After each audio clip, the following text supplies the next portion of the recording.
moderate this session, I would like to welcome back Sanjay Mohapatra, Chief Editor for Enterprise IT MEA. And I'd like to welcome our esteemed panel. We have Tran Viet Hoan, CIO and Vice President of IT, Thaco Group, Vietnam. Ebrahim Kamalzadeh, Head of IT for Naboodah Automobiles. Aliasgar Bohari, Director for IT at Zulekha Hospitals. And Damodaran Raman, CTIO at Bayan Payments Limited, Saudi Arabia. And Nawaf Abdulrahman, Head of IT at Mohammed bin Khalifa bin Salman Al Khalifa Specialist Cardiac Center. Please welcome all our panelists. And once again, if you do have any questions during the session, you can click on that Q&A icon and put your questions forward. If we do run out of time, and I will be strict on time, gentlemen, just to note, you have 40 minutes only, 40 minutes only. I will come back in at that point, but any questions still to answer, you can contact our panelists directly. Enjoy your session, and I shall be back. Over to you, Sanjay. Thank you, Kara, for inviting all the panelists. You saved me from introducing one after another. So welcome back, all the esteemed panelists, Nawaf, Hoan, Ebrahim, Ali, and Damu. Let's have a quick chat. How are you anyways? How has been your yesterday? It was an off day for you. How are you? How did you enjoy? On my side first? Yeah, why not? Okay, so thanks Sanjay, and thanks for having me today for the Technology Summit and a walk for the Middle East regions. Yesterday was good. It's just raining quite heavily just half an hour before. So just something from Vietnam that we have so far very happy and very lucky that no death, or the percentage for the death rate is 0%. So now even more than that we have no more COVID infected in the society within the 87 days. So that could mean that we already been back to the restarted the economy, and we then means we reimagine our strategy for the ITs.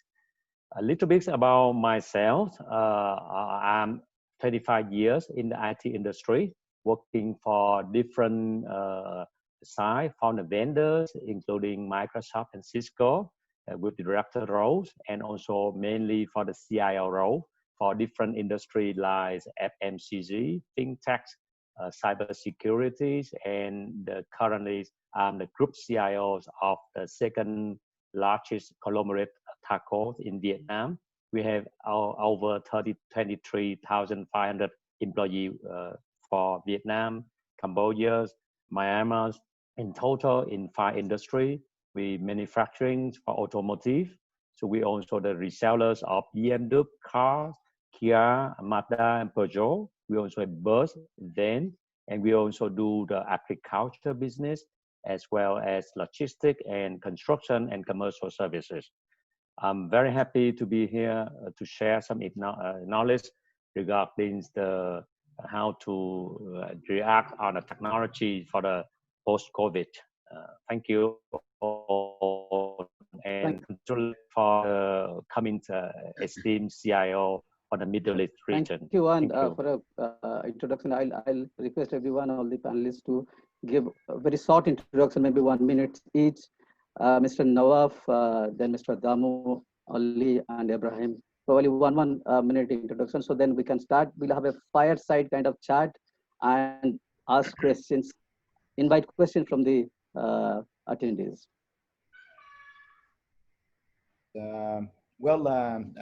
I'm the former president of Bahrain Internet Society, which is the ISO chapter in Bahrain. And currently I'm the General Secretary for Bahrain Smart Cities Society. Career-wise, I have 22 years of experience in the field of ICT. I worked in various sectors, in the banking, in the public sector, and currently working in the healthcare sector, which makes us, in fact, in the middle of the pandemic and in fact, fighting the pandemic and being engaged in the front and in the back as well. Well, I have experience in various areas, and be it AI, data, be it infrastructure systems, cybersecurity. So I worked on all those areas, and I have a good experience in those areas. I have managed, in fact, multi-million dollars ICT projects successfully, and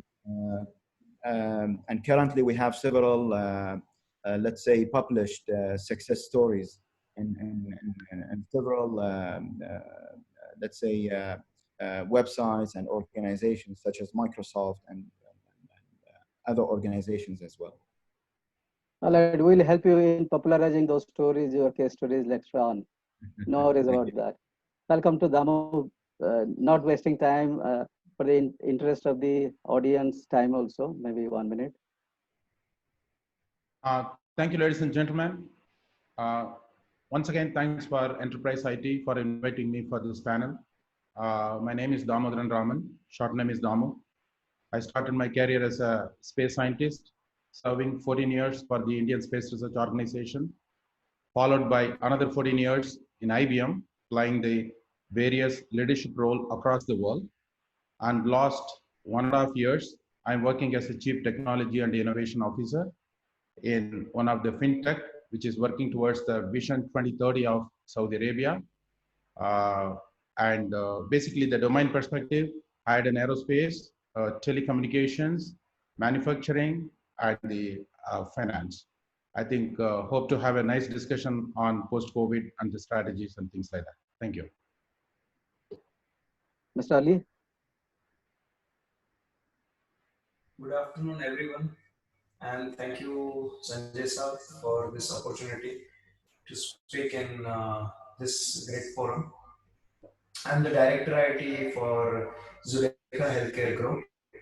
Almost now 16 years in healthcare field.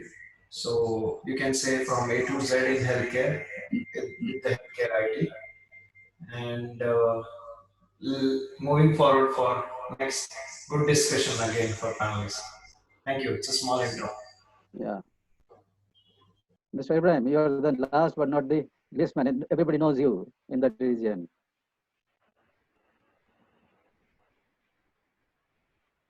You have to unmute yourself. You're mute.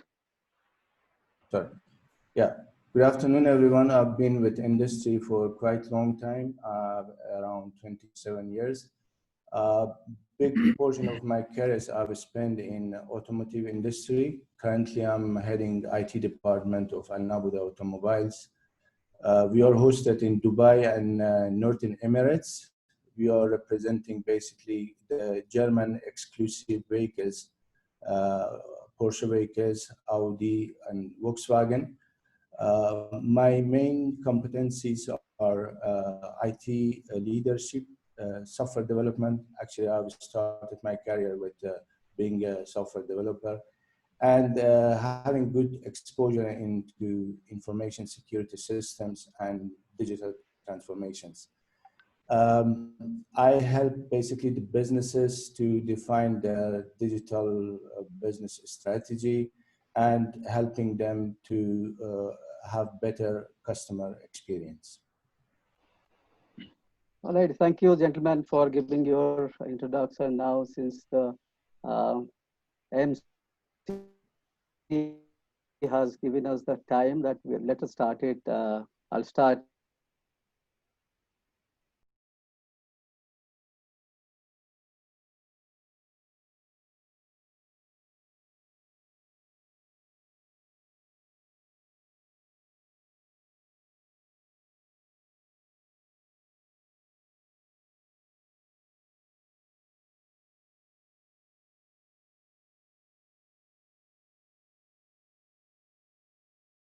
To fight the COVID-19.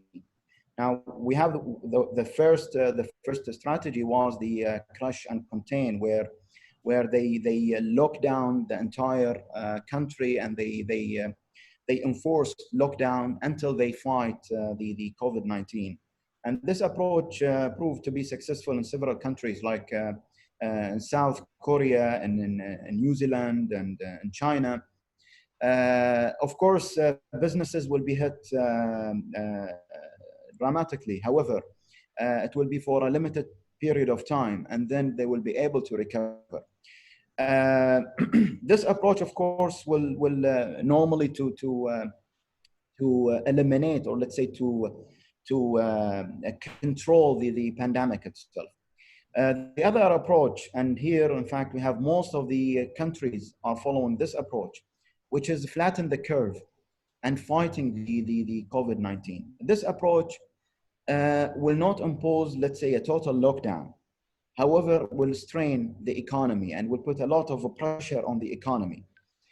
I will talk about this in a minute. And the third strategy is the sustain and the support the community. I call it the Swedish model, where in fact they left the economy open, and this will have the minimal impact on the economy, of course, but at the same time requires a robust healthcare system in the country, and will require a lot of cooperation from the people themselves, and will require, let's say, a mature people to be able to follow the guidelines and control the pandemic. Now, going back to the second strategy, which is flatten the curve, and this is followed by most of the countries. What happens in this strategy, businesses need to survive for a long period of time. And therefore, it has been approved by using technology, technology becoming crucial for those businesses to survive as long as possible. Now, normally businesses in this approach, what they need to do, first of all, they need to respond to the crisis itself. And here they need to take immediate actions to keep people safe. They need to continue their essential operations and functions in order to stay in business. The second step that they need to take, which we are currently in this stage, is the recovery stage, where they're required to restart the activities. They need to reopen their businesses. They need to revisit their strategies, and especially the technology strategies and the digital transformation strategy within the organization. And of course, at the third stage, which we are going to reach once we, let's say, once this stage is over, is the, let's say, the renew or the reset for the businesses, where they need to, let's say, prioritize their strategies. They need to rewrite, in fact, their strategies. They need to use the learnings that they have that accumulated during the pandemic in order to be able to sustain in the future. So those are mainly the approaches that organizations need to follow. I believe at this stage, all the organizations, they need, first of all, to build resilience. So they need to be able to live in such crisis, and they need to, let's say, build a sustainable future for their existence in the future. Because we saw that many organizations have been hit big time, and many organizations went out of business. So it's very critical that we focus in those areas. Okay. You said that revisiting the strategy. So from that point of view, I think Damu, you being in finance sector, the organization Bayan is a kind of startup, and it's very critical for you from the strategy point of view, and you are also becoming very important for the consumers, right? What is your view? What is your revisiting strategy? Yes, Sanjay. Basically, I think you nailed down. I think so. I'm from Bayan startup and fintech, right? So it's the combination is really making us more critical how we are sustaining after the COVID-19. I could see that. I think Nawaf has talked about the general strategy, how the organization And in my discussion, I would like to little bit, focus on, startups and small and medium organizations, which has got much more challenges than the bigger organizations, not limited to. So my few cents for the viewers, basically those who are into the smaller organizations and medium and small enterprises. I would like to give them how part of their strategy. That's when I would like to just make the conversation more interesting. I think pretty much we need to really change our mindset. I think that's the first strategy one should have it, because the things pre-COVID, it's not going to be the post-COVID, right? It's a new norm. So first of all, in the strategy, particularly in the management, I think we need to have a culture change of the mindset to convert the threat into an opportunity, pretty much, right? So if you don't have that, I think the threat itself will bring your business down. And how do we do that? So it's easy to preach, but how to practice? So that's when I think my view is every leadership and along with the team, I think we should start the strategy of innovation and disruption. Okay, it looks to be a very, very elaborated and open-ended, but I would like to make this definition very short. The innovation, I'm not talking about the Eureka innovation, right? Anything which you did today, as AI personnel, the previous presentation he mentioned, you go back next day and you do the same activity quickly, and it's more convenient to you and it's more cost effective. That's what in my definition of innovation. It is right for us to really think the change of the way what we do it. And disruption, don't worry about which area you are working. It is a time for you to think very disruptively how you can keep your business as a core and you can put it across. So I put a simple just framework just for the viewers to remember and implement. I talked about the ROCKS framework. Basically, I think R stands for reinvent. I think you are here to reinvent what you do that. Am I doing the right one? Do I need to continue or not? I think that's a very important exercise one has to do that. The second, my O is for the objective. Generally, when we talk about the strategy is always, it's a very high level, but at least for the next 1 to 1.5 years, I think our strategy has to be very, very objective. What it means is, it has to be very close to the reality. In the strategy, we put our goals as a short term, medium term, and the long term. My sincere advice is, I think we need to have a short term goal in strategy and start making it. The third one is very, very important, is the cost effectiveness, right? So it has impacted very heavily, as Nawaf was mentioning, and cost effective become the paramount. And having the new technology, you have to spend, but you need to strike the right balance. So cost effectiveness become very, very important. And finally, since because working from home and whatnot because of the COVID, the security is becoming very, very crucial. And particularly industry like us, who are handling the other people money, it's becoming very critical. So these 4 key strategies, and then perhaps I think I'll also take 10 seconds to just tell that how you do each and everything. You don't do the reinvent and keep doing, right? That doesn't make sense. When you have your strategy, you just see that my strategy is having an agility. Can I do this strategy in fast enough? Can I scale it when my business grows up? And can I give the good uptime, the resilience? So these 3 parameters you need to have along with this, with the 3 dimensions of people, like, 3 dimensions like you apply this strategy into your hardware roadmap, software roadmap, and very, very importantly, human resources, because now they have to change. So these are all the few how to strategize from my point of view, Sanjay. All right, thank you very much, Damu. I'll ask same question with an additional question of his strategy. The first question and 2 questions are combined, and revisiting the technology roadmap or rejigging to one, because he's in multiple business. He's controlling a conglomerate. One, your perspective. Okay, thanks, Sanjay. Regarding the remapping the strategy from ITs, I would say for the post-COVID, I would see the thing into 2 angles. Number one is in terms of ties, and number 2 is in terms of the business model. In terms of ties, I would say in very short and medium terms, now we focus on a technology with a very short payback, because during the COVID time, every company suffer many things. So we had to invest into something that really quick win, very short payback. That is something like AI, chatbot, RPA. Exactly. I love the previous section from the Think Sense, a gentleman who present on that. And for the long term, the company need to transform the business digitally. And if the business already been transformed digitally, so they have to level up in an advanced level to capture with the new normal now, because the behavior of the customer now shifting from the offline to the online.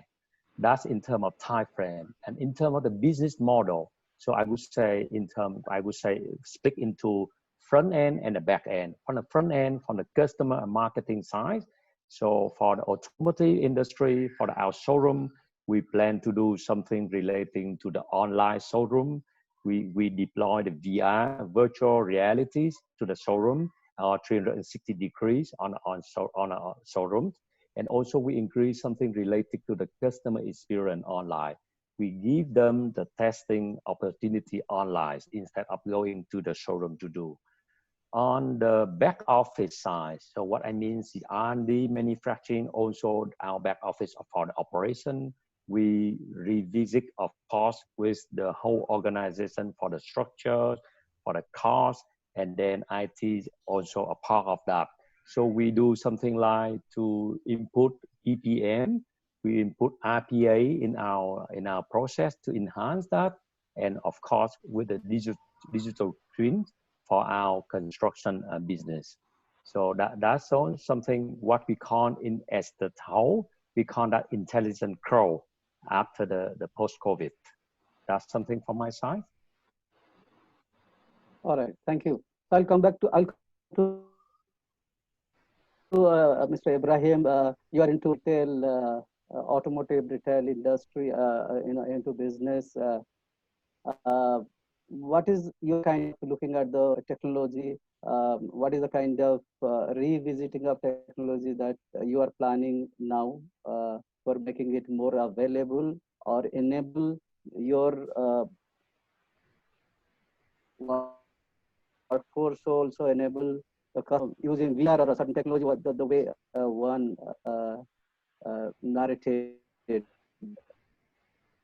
Yeah, I think the COVID-19 brought actually serious damages to many people and the businesses, and the changes is happened so rapidly and so quick that practically companies have got no basically time to deal with that. I think at this point of time, we are living, all of us, in an era of a global economy, and economies are very much interrelated.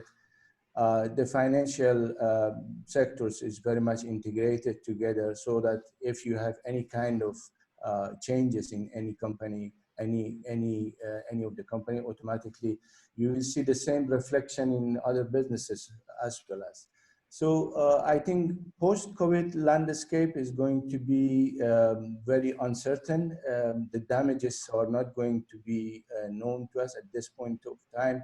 Perhaps it is going to be very much depends on the factors such as the duration or the severity of the pandemic in coming months, and as well as the contribution of the local economy to the sectors.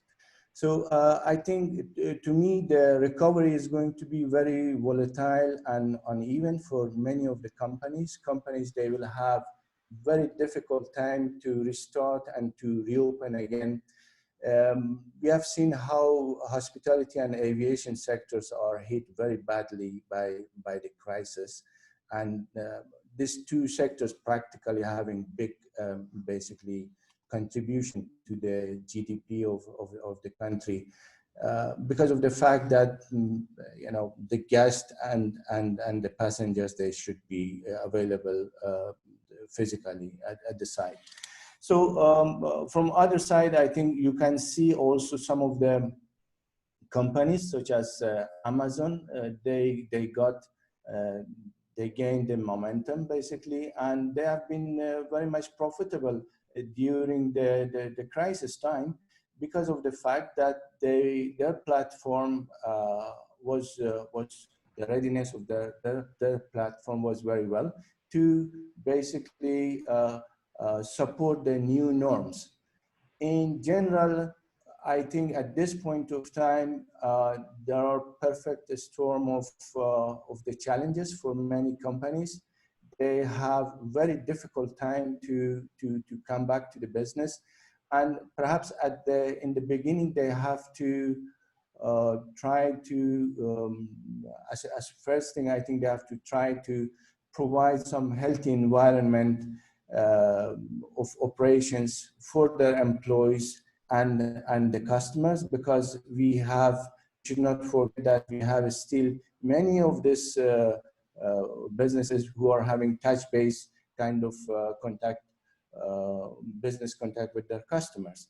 So I think that is also one of the prerequisites for the businesses.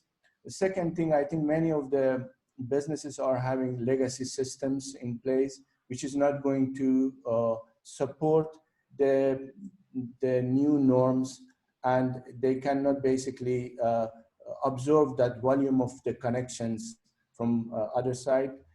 Perhaps the security is one area.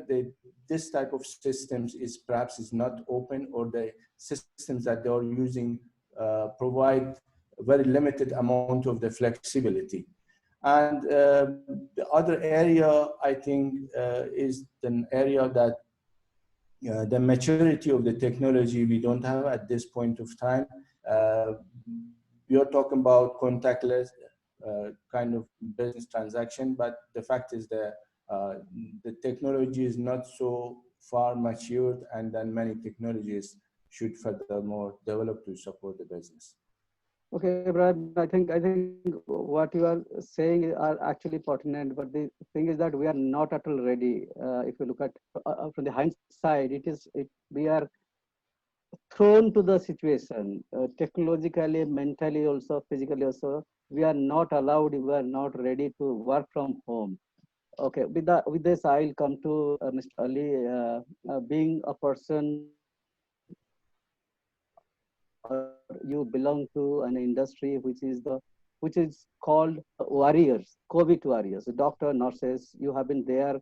All the responsibility is on your shoulder, enabling these people. So, what has been your experience? What was the degree of your preparedness? And are you planning any revisit to technology, or what is this? Actually, all my friends have mentioned about the strategies of post-COVID, and I am also on the same page that COVID actually taught us, how the technology is important in our life. And if you see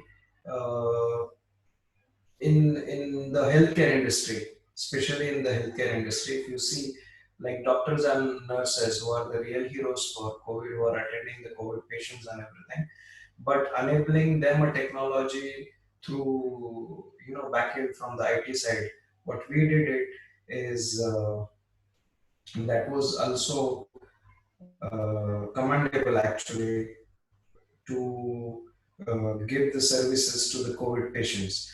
And if you talk about the strategies of post-COVID in a technical language, I must say that we need to format our hard drive, and not only the normal format, but it should be a low-level format where you need to upgrade yourself, accepting the new normal. And this pandemic has taught us about technology implementation, taught us about business continuity planning, disaster recovery, taught us about how important is digital transformation. And of course, if you have seen about the wastages, we used to do a lot, and now if you see, there is kind of a limitation in everything. If you guys have, like, everybody can now have very limited uses of each and everything about technology, about normal life, whatever you have reduced going to the shopping mall, you are going only when it is necessary, it is required. So all these things has has been again came to our life, where we can understand the value of technology, value of business continuity planning.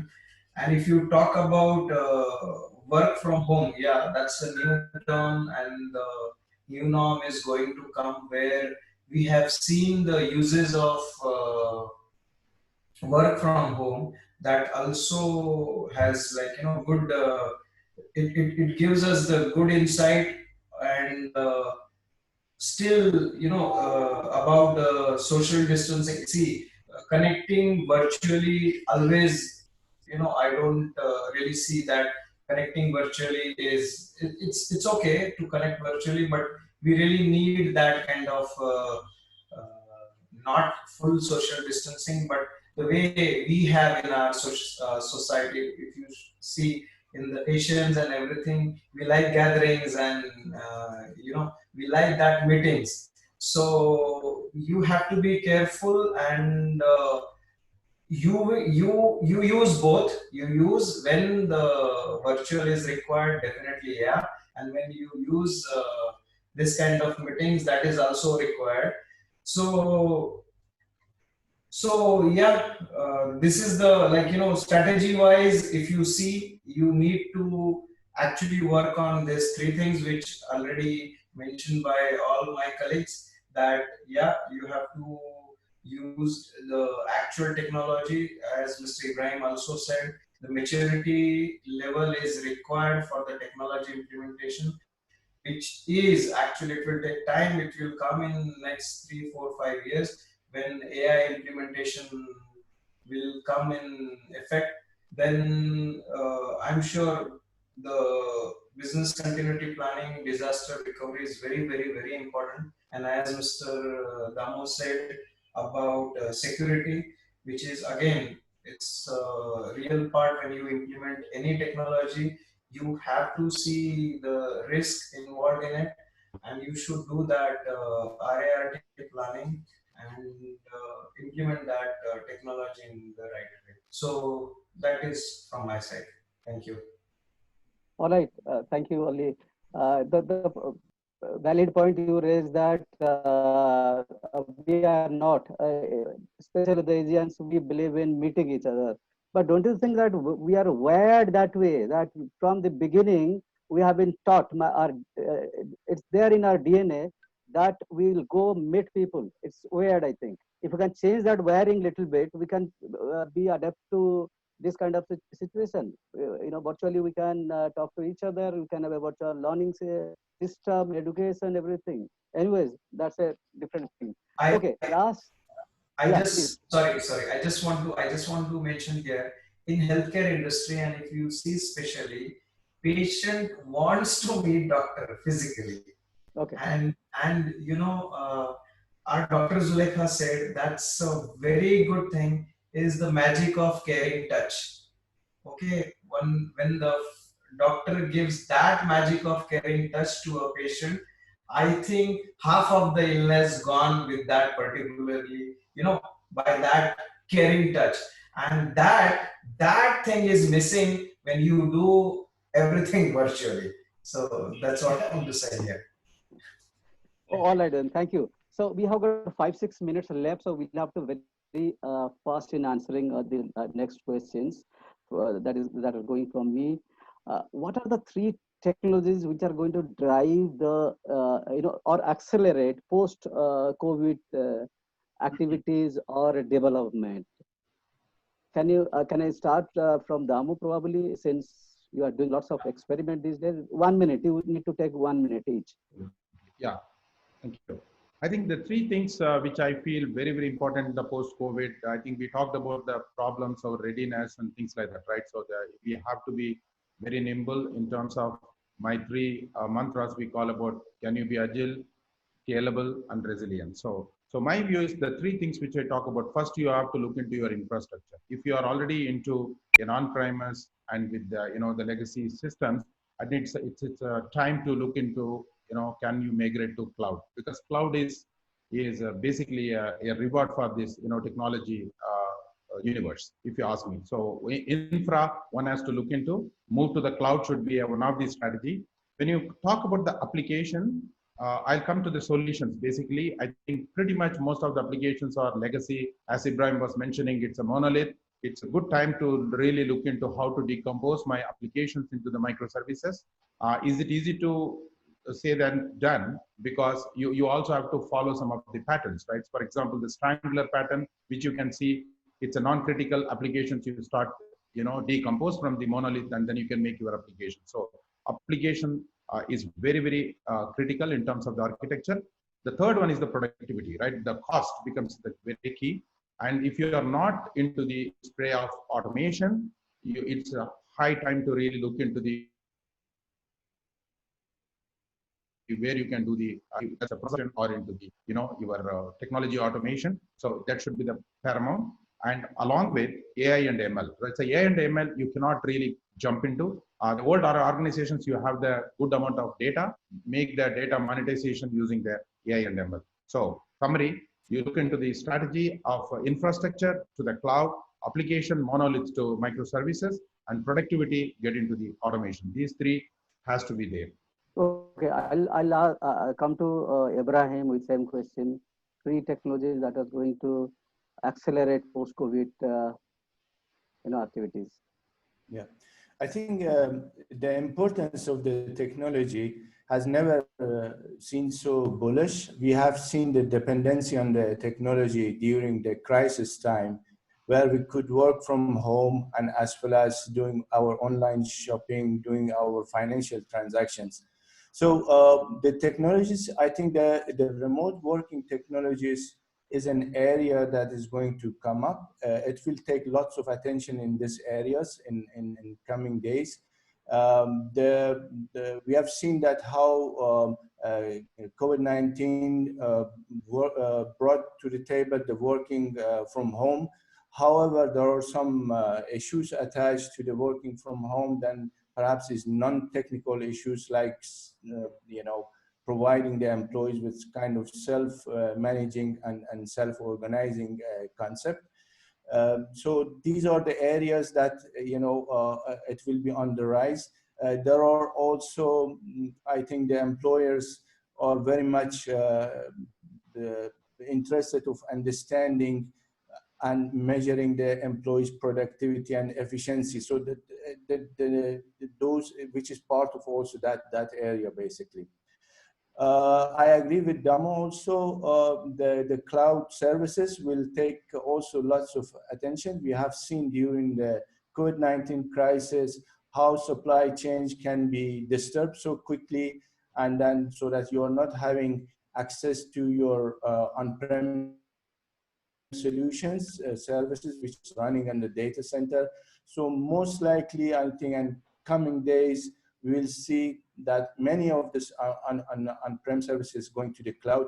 This can be also specific and dedicated services, such as DMS, if in terms of the automotive industry, the dealers will try just to shift to basically to the cloud.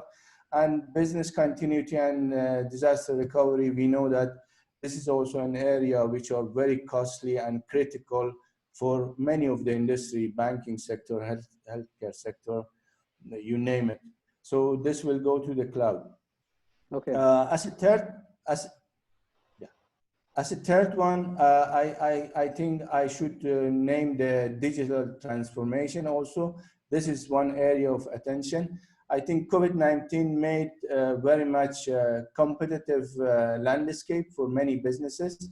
So basically, if the businesses wants to take care of market share, to get more market share, they have to look into new innovatives. They have to look into the creating competitive advantages. And this can be done only by reshaping and redefining, or perhaps their business, digital business strategy. It is not an easy job. It is a journey. I think the CIOs are the best choice playing a change agent. But I do believe that digital transformation is basically the key differentiator for the companies for their success and failure in coming days. All right, thank you. So we are getting a ticker from the MC that you have got only 3 minutes now. So you'll have to stick to 3 minutes next. So same question to Mr. Nawaf. 3 technologies that are going to drive post-Covid things. Of course, we have got so many questions. If you wish, you can answer those questions in chat. Fine. So first of all, I agree with Ebrahim when he mentioned about the digital transformation. Digital transformation, in fact, has been changed from being a luxury or a partial need to a must nowadays. So many organizations started, in fact, started to rethinking digital strategies and already started let's say to focus more into this roadmap, the digital transformation, because as Ebrahim mentioned, it is a journey. So it is not like a project that you're gonna do and then you will be digitally transformed. It is a journey that you need to take, and it has to be within the DNA of the organization. Now, another area, and I believe this is the fuel of all the technologies and the trends that we have today, is the data. Now, we have been hearing for the past years that data is the new oil. Now, the pandemic itself already has proved that data, yes, it is the new oil. And with data, you will be able to, let's say, overcome whatever sort of challenges that you may face in your organization. So data analytics and data itself, I believe it is the fuel for all the trends, the technological trends that we are having today, like AI, even cybersecurity, even for the robotics. So AI or data is very critical. Now, a third area that I believe that we're gonna see it is transforming, as Damo mentioned, the cloud. Now, using the cloud, of course, have changed the speed in order to operate and in order to deploy IT projects. To be frank with you, in the world of IT, many CIOs, if you talk to them about, let's say, certain requirements, they talk to you in months and years in order to meet those requirements. All the projects of IT, normally they take years to deploy. Business requirements today are immediate. So they want the solutions to be available today and now. They are not able to wait until you deploy systems and projects. And therefore, cloud can help a lot in achieving those requirements in days instead of, let's say, months and years. Gentlemen, thank you. I must stop you there. That has been an incredible and insightful discussion. There are many questions coming through, which I encourage you panelists to please feel free to answer on the chat. Please feel free to answer those questions, as there are many coming through. I must stop you now, though. Thank you so much to all of our panelists. A huge big thank you.